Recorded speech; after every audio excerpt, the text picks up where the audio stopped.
I don't think is cause for celebration yet. What we are having in the media space is different from what we have on ground. I can tell it to you on authority as a community person that it was just a mere show we had on Tuesday at the Port Harcourt depot.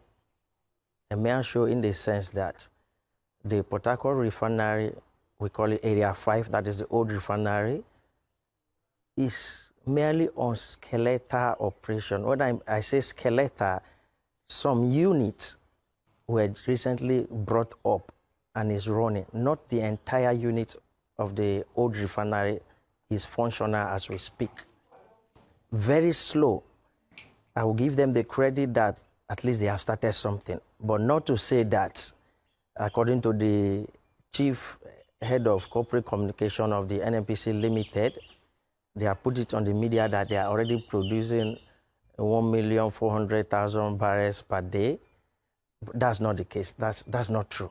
It's a very big, I don't want to use the word lie, but as an agency that are holding the oil industry on trust for Nigerians, they shouldn't put out some of this information that are not true.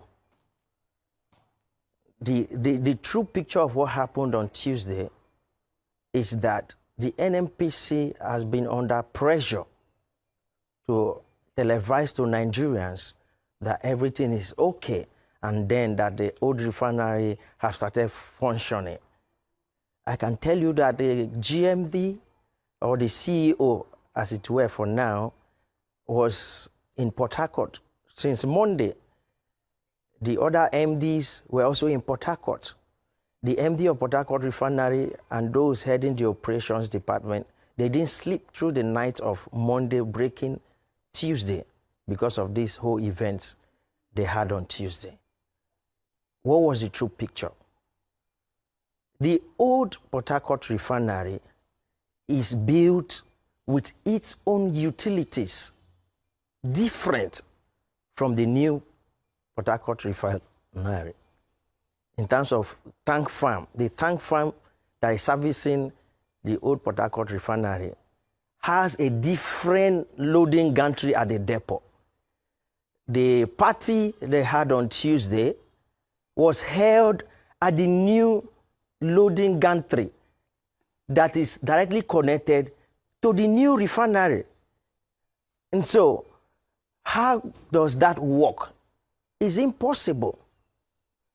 They went there because the storage facility for the old refinery had some stock, old stock, that has been there for over 3 years.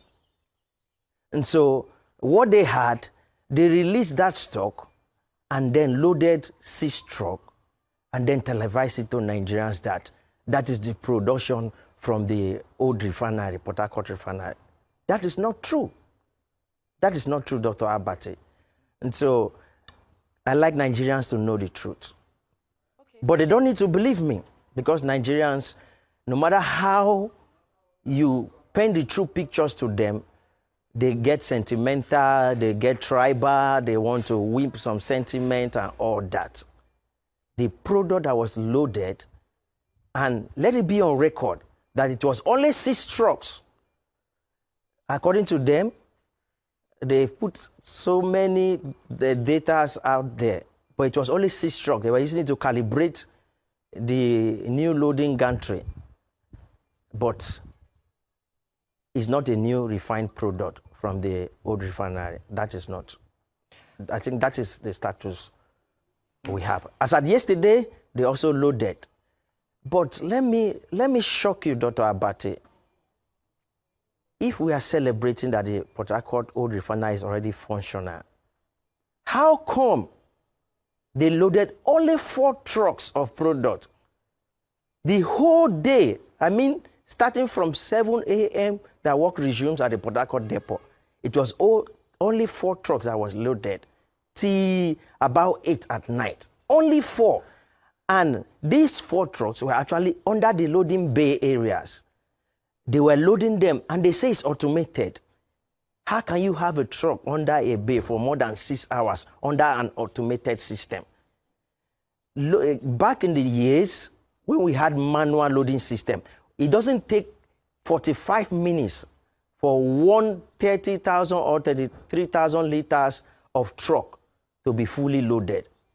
You can ask from any operational staff or any person that has been at the depot area. Manual system loads a truck for about 45 minutes. So fully automated, fully rehabilitated, and then you tell us it's 70% operational, and then you're loading 4 trucks for a whole day, one truck staying under the loading gantry for more than 6 to 7 hours.